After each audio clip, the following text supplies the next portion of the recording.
বন্ধুরা, welcome to fresh new blog. তো আজকে শুভ দীপাবলি, আমার সকল বন্ধুদের জানাই শুভ দীপাবলির দ্বিতীয় শুভেচ্ছা। শুভ দীপাবলি। আজকে আমরা ঠাকুর দেখতে বেরিয়েছি।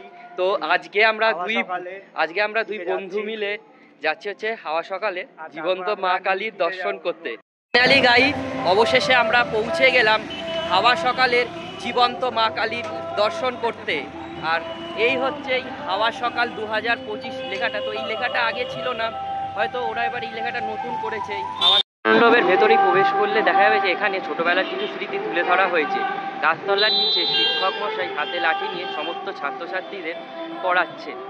আর এই নিচে দেখা যাচ্ছে যে এখানে কিছু ছেলেমেয়েরা তারা ফুটবল খেলছে। আর উপরের দিকে দেখা যাচ্ছে যে এখানে মানুষজন তারা হাতে ঢাল তলোয়ার নিয়ে দাঁড়িয়ে আছে। এই হচ্ছে সেই জীবন্ত মা কালী। দেখে মনে হচ্ছে যেন মা কালী আর বাবা মহাদেব তারা দুজন পাশাপাশি বসে আছেন, আর আমাদেরকে নিয়ে তারা যেন খেলছে। আমরা যেন তাদেরই হাতের পুতুল। তারা আমাদের যেভাবে চালাচ্ছেন আমরা যেন সেভাবেই চলছি। আর এই হচ্ছে সেই মা কালী। সত্যি এখানে মার মুখটা একদম দুষ্টু মিষ্টি সোনামণির মতন। মার এখানে যা ছোটবেলার রূপটা আমরা ফিরে পেলাম।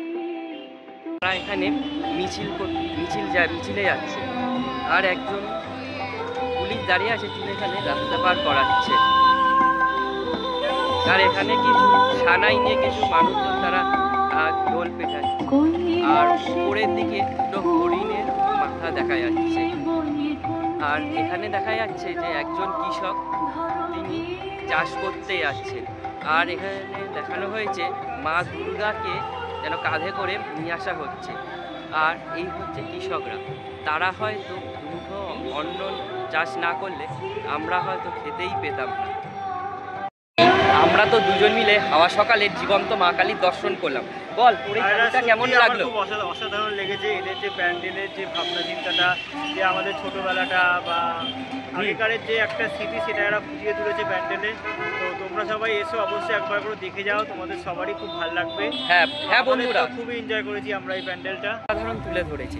আমরাও চাই যে তোমরাও এখানে আসো, হাওয়া সকালে এসে জীবন্ত মা কালীর দর্শন করে যাও। তাই তো ভাই? একদম, আমরা তো খুব এনজয় করেছি। এবার তোমরা একবার করে এসে হাওয়া সকালে প্যান্ডেলটা দেখে যাও।